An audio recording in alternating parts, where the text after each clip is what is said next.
Sherry, it's an absolute pleasure to have you on the show. I really appreciate you joining. Let's start with the Reuters report we've just mentioned. Can you confirm Pakistan is working with China and Turkey? And what is the current scale of production and development? Thank you.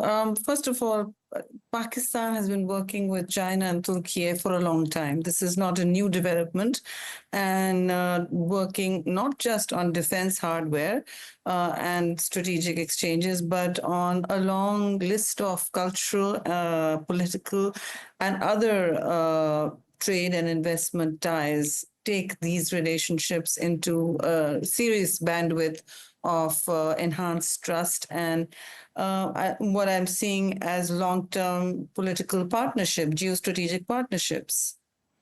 And how would you frame the recent Pakistan-India conflict within the broader geopolitical tensions in Southeast Asia?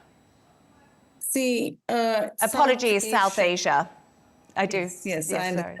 South Asia is becoming now one of the most dangerous flashpoints in the world yet again, because we see now India not moving forward, at least at the highest level, with creating space for a sustained dialogue that seriously the two countries need if we are to be not facing off as two nuclear states after an 87-hour hot war standoff that escalated rapidly. So we understand escalation dynamics, we understand nuclear state maturity, responsibility, but I think we're seeing very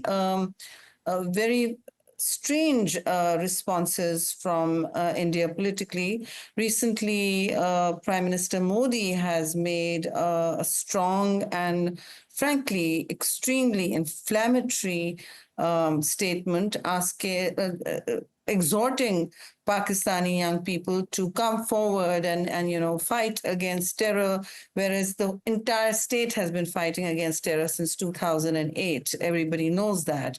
And he is now, he used that rhetoric. He probably needs to change his headline at home for a war he did not in any shape or form, I think, win. So what's going on there is a very dangerous form of constant brinkmanship and a media demonization of and otherization of Pakistan and even other states where India is seeking to, I think, dominate any escalation that it can. It is also seeking to impose, in my view, a very dangerous crisis mechanism, crisis period in the region, which keeps it on a perpetual boil, almost like perpetual war. So the rhetoric is constantly framing it as a recurring crisis,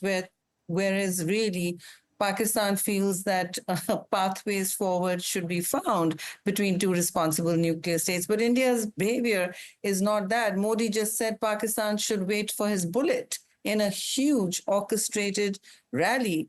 And that is not statesmanship or a state looking for responsible actions, for building structured dialogue, which is what Pakistan is seeking. They're also in a place where a great deal of weaponization of the narrative, of water, of pretty much all instruments at their disposal are being used to create a serious, what I call hype from a Hindutva republic that is really headed towards further destabilization instead of normalizing relations, which happens after even the greatest and longest of wars. But India's behavior right now looks to me like an investment in perpetual crisis, perpetual war. And that is not going to help a fragile ceasefire while we seek avenues for regional stabilization. So, Sherry, you've said some really good points there, and you've made it clear that you are extremely concerned. You've said it's a dangerous flashpoint at the moment, and it's could turn out into a potential war. How concerned are you that if this escalates, other countries could possibly get involved? See, at every point, Pakistan has offered transparency, neutrality, and even joint mechanisms for working together. We see terrorism as a regional problem, and we see it as something that all of us should work. We've been allies of several NATO countries for the longest war next door in Afghanistan, and frankly, we have done the heavy lift on that particular encounter. Here, I mean, India's drift towards the unthinkable moment is frankly dangerous because they seem to be no longer investing as a state in responsible or structured dialogues to normalize or stabilize the region, which is obviously essential.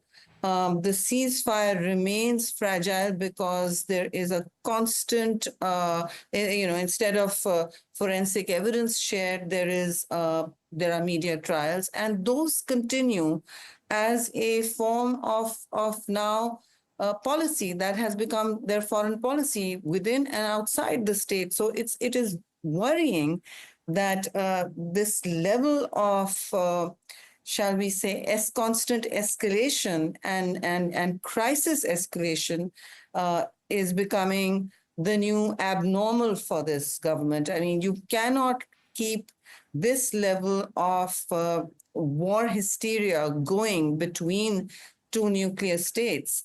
It is not a new normal, as Modi said. It's entirely a new abnormal, and it cannot hold.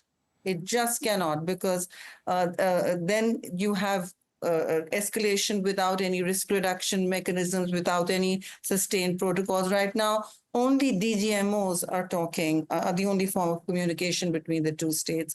But when we speak of talking, they read it, it is read as weakness, which is, again, frankly, a drift towards dangerous neo-fascist teleology and doctrine in the new India. It has taken a long time to become this. It's taken over a decade to become this, but it has made a great shift towards operating as a state that sponsors terrorism in our country and yet continues to call us out while we offer evidence and then attacks without provocation on civilian targets. This can't go on. This is not stable behavior nor mature statesmanship in any sense of the word. So yes, Washington became a third-party mediator. And as we know, the Kingdom of Saudi Arabia has been a pillar of stability and crisis mediator as well.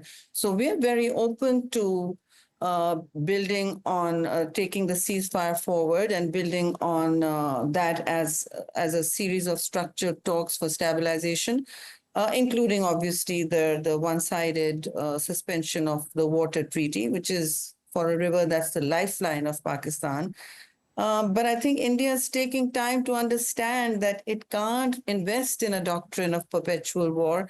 It's taking time to understand it is, even if it uses the Israel playbook, it is neither Israel nor is Pakistan Sherry, Gaza.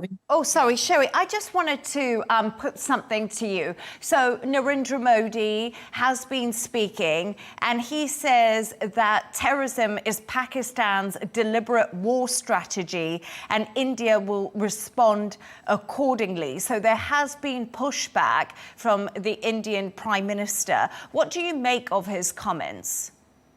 Well, this is exactly what I was referring to. There is pushback without any cause for provocation. If they cannot take responsibility for their own soil, we are happy to work with them. But say if we, for instance, when a state accuses another state of fomenting and financing and breeding supporting terrorism on its soil, it provides some evidence, like we have done for TTP to Afghanistan in the past many times. We provide evidence, we share it, and we then seek action. This is the norm between sovereign states. But India is now creating a situation where it often looks like a false flag. And then they say, well, here's a terrorist, and this is a very dangerous new abnormal, that they create an equivalence between an unprovoked and unproven act of terrorism. They allow no forensic evidence in, they allow no neutral investigation. They are still, after so many weeks, unable to provide the identities of the so-called attackers, or so I mean, it's becoming a very bizarre and dangerous and irresponsible position to take, where they're pushing back against their own smoke and mirrors. We are saying, all right, give us proof. What are you pushing back against? I have proof. I have an Indian military. My country has an Indian military officer found fomenting terrorism on our soil. Did we go to war? Did we start saying, okay, we are firing hypersonic missiles at you? Did we threaten for perpetual war? Did we say your face our bullets? No, we did not bomb civilian or any populations. We appealed to India to join us in a discussion. And we have actual evidence. They do not. They're unwilling and unable to present evidence, yet use it as provocation or grounds for war. This is unthinkable and unheard of in action between sovereign states. So it's really a war doctrine that Narendra Modi has created, and his continued investment in it shrinks all the space for building on, even fragile ceasefires and creating a momentum for peace. No, he's shrinking. He's deliberately shrinking the space for peace and offering no path forward. You can't just cry wolf every time and then say, okay, I don't know where the evidence is. I don't know who came and who. But I hold you responsible. So they can't be judge, jury, and executioner at the same time. That doesn't work. So, Sherry, just moving on a little bit, when we want to think about things right now where they are, how is a path to peace seen by you? What's the way to end this conflict right now between India and Pakistan? Is there something that can happen? See, if I was being provocative, I'd say India should cease covert activities on our soil as well. But no, I think that comes at forums that can be shared at forums where closed door forums where talk is curated. We have long been talking to India in different situations, either track 2s and track 1s.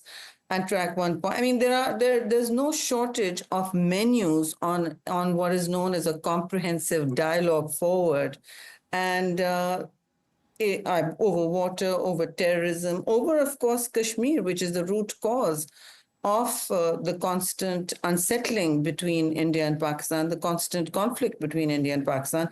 But they seem unwilling, certainly not unable, but unwilling to invest in a peace process, in a rational going forward.